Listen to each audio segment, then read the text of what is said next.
మనకి ఇంతలో కనబడి అంతలో మాయమైపోయే ఈ జీవం ఉందే, ఇక్కడే దేవుడు చెప్తున్నాడు, ఇక్కడ నువ్వు చేసే భక్తి సాధన, ఇక్కడ నీకు ప్రయోజనం ఉంటుంది, నిత్యత్వములో నీకు ప్రయోజనం ఉంటుంది. 4 పాయింట్లు చకచక చెప్పి ముగించేస్తాను. దైవ భక్తి సాధన మీద నువ్వు దృష్టి పెట్టకపోతే ఇక్కడ నష్టపోతావు, నిత్యత్వంలో నష్టపోతావు. దైవభక్తి లేని వాడికి ఇక్కడ కూడా వాడు ఏం సాధించినా అది వాడికి ఆనందాన్ని, సమాధానాన్ని, సంతోషాన్ని ఇవ్వలేదు. ఆరోగ్యం కాపాడుకోవాలని మనం ఓన్లీ శరీర సంబంధమైన సాధకం చేసాం. భక్తి లేదనుకోండి, దేవుని కాపుదల లేదనుకోండి, ఒక్కసారిగా ఏదో ఒకటి మనకి జరుగుతుంది. దేవుని కాపుదల మనకు ఉండాలి. ఎప్పుడూ ఆయన సన్నిధి మనకు తోడుగా ఉండాలి. ఆయన వాగ్దానాలు మనకున్నాయి, వాటి పట్ల నమ్మకంతో స్వతంత్రించుకోవాలి. కాబట్టి వ్యర్థమైన విషయాలకు నీ సమయాన్ని వృధా చేయకుండా దైవభక్తి సాధన మీద మనం దృష్టి పెట్టాలి. 4 పాయింట్లు చెప్తాను. మొట్టమొదటిది దైవభక్తి సాధనలో మొదటిది శ్రవణము, రెండవది స్మరణము. మర్చిపోతే రాసుకోండి.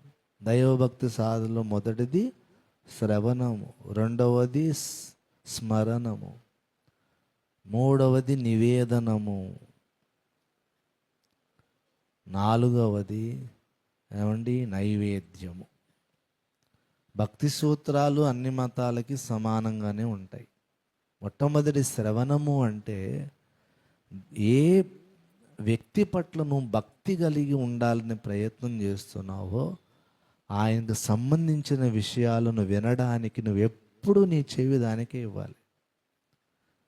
దైవభక్తి సాధనలో మొదటి మెట్టు దేవుని గురించిన మాటలు, దేవుని వాక్యము, దేవుని పాటలు, దేవుని గొప్పతనం, ఆయన చేసిన కార్యాలు, అవన్నీ కూడా వినడానికి నీ చెవి ఎప్పుడూ అలాగ ఓపెన్ చేసి ఉంచాలి.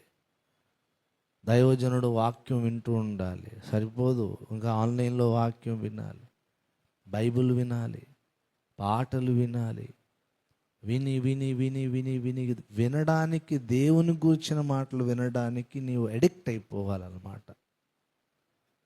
ఆల్రెడీ వాక్యం విన్నారు కదండి, మళ్ళీ అయ్యగారి వాక్యం ఆన్లైన్లో పెట్టుకోవడం ఏంటి అనేది ఉండకూడదు. నేను పొద్దున్నే వ్యాయామం చేయడానికి జిమ్కి వెళ్తా, హెడ్ఫోన్స్లో ఆడియో బైబిల్ పెట్టుకొని వెళ్ళిపోతాను. గంటసేపు నేను ట్రెడ్మిల్ వచ్చేసిన ఆ గంటసేపు కూడా ఏం వింటుంటాను తెలుసా? పౌలు రాసిన పత్రికలు ఎక్కువ వింటారు. 13 పత్రికలు ఉన్నాయి కదా. అసలు పౌలు ఏం బోధించాడు సంఘానికి, పౌలు వేసిన పునాది ఏంటి, స్పష్టంగా మనసులో ముద్ర పడాలి. నా సంఘానికి నేనేం నేర్పించాలి, అపోస్తుల బోధ.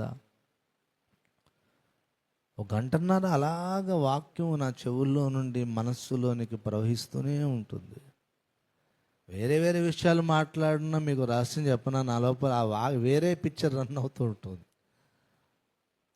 ఆ విన్న వాక్యం అలాగ రిపీట్ అవుతుంది. భక్తి సాధనలో మొదటి మెట్టు దేవుని గురించిన మాటలు వినడానికి, ఆ పాటలు వినడానికి, ఆయన గురించిన గొప్ప విషయాలు ఎవరైనా మాట్లాడితే ఇంకా చెప్పండి ప్రభు గురించి అని వినడానికి ఇష్టపడిన మొట్టమొదటి మెట్టు. సిస్టరా, ఆ సిస్టర్ గారు ఏం చేస్తారో తెలుసా అంటే, అవునా అని చెప్పి పెట్టద్దు అక్కడక్క. ఆ బ్రదర్ సంగతి నీకు తెలుసా అంటే, ఆ బ్రదర్ సంగతి సిస్టర్ సంగతి వద్దు, కానీ అసలు బ్రదర్ సంగతి కాస్త ఏమన్నా చెప్తావా? యేసయ్య నీ జీవితంలో చేసిన కార్యాలు ఏమైనా చెప్తావా? ఎలాగ అడగాలి, మనకు మొహమాటం ఎక్కువ. అలాగ వింటూ ఉంటాం, వాళ్ళు చెప్పిన వీళ్ళు చెప్పిన వీళ్ళ గురించి వాళ్ళ గురించి విని విని విని విని విని ఆ విన్న తర్వాత నీ మనసంతా ఏదో తప్పు చేశానా అనిపిస్తుంది. కానీ గంటసేపు నువ్వు వాక్యం విని ఇంటికి వెళ్తున్నప్పుడు నేను ఏదో తప్పు చేశానని ఎవరికైనా అనిపిస్తుందండి? ఇవాళ నేను చాలా తృప్తిగా ఉన్నాను, ఆత్మ సంబంధం అయితే ఎలా భావిస్తాడు? గంటసేపు అయ్యగారు చెప్పిన వాక్యం నా ఆత్మకు ఎంత ఆరోగ్యాన్ని ఇచ్చింది అనిపిస్తుంది. అదే ముసలమ్మ ముచ్చట్లు మనం వినడానికి మనం చెవి ఇచ్చామనుకోండి, నీ మనసంతా కల్మషంతో నిండిపోతుంది. మొదటిది భక్తి సాధనలో దేవుని గురించి వినాలి. రెండవది స్మరణం. విన్న దానిని మనం ఏం చేయాలి? స్మరించుకుంటూ ఉండాలి, ధ్యానించుకుంటూ ఉండాలి. మూడవది నివేదనము, అంటే దేవునికి ప్రార్థన చేయడం. మనం విన్నాము, స్మరించాము. మూడవది ముఖ్యమైనది, దేవునితో నువ్వు మాట్లాడాలి. దేవునికి నీ విషయాలు చెప్పాలి, నీ సమస్యలు చెప్పాలి, ఇతరుల సమస్యలు దేవుని దగ్గర చెప్పాలి. ప్రార్థన. గంటల తరబడి దేవునితో మాట్లాడడానికి భూమి మీద ఈ అల్పకాల జీవితంలో దేవుడు నీకు ఇచ్చిన సమయాన్ని ప్రార్థనకు నువ్వు కేటాయించాలి. నాలుగవది నైవేద్యము, అంటే నీ జీవితాన్ని యేసయ్య సేవ కొరకు అంకితము చేయడం. నాలుగవ మెట్టు. మొదటి మెట్టులోనే చతికిల పడిపోయారు కొంతమంది. వాక్యం విన ఆసక్తే లేదు, ప్రార్థన చేయాలన్న ఆసక్తి లేదు. అందుకే సెకండ్ మెసేజ్ ఆపేసి పోయిన వారం అయ్యగారు స్టార్ట్ చేసినట్టుగా నాకు ఎప్పటి నుంచో మా ఇంట్లో ఉంది, పురుషుల్లో నుండి ఇద్దరు, స్త్రీల్లో నుండి ఇద్దరు మనం ప్రార్థన చేద్దాం. ఈ వారం నుండి అలా చేద్దాం. ఎందుకంటే మరి కలిసినప్పుడన్నా ప్రార్థన చేద్దాం. నేను శనివారం ప్రార్థనకి 10 మందో 7 మందో 6 మందో అలా వస్తున్నా. కాబట్టి ఇలాగ వచ్చినప్పుడు అందరూ ప్రార్థనలో ఉంటారు కదా, కనీసం ఒక అరగంట వీళ్ళిద్దరూ వాళ్ళిద్దరూ ప్రార్థన చేసి ఆశీర్వాద ప్రార్థనతో ముగించుకోవడం మంచిది అనిపిస్తుంది.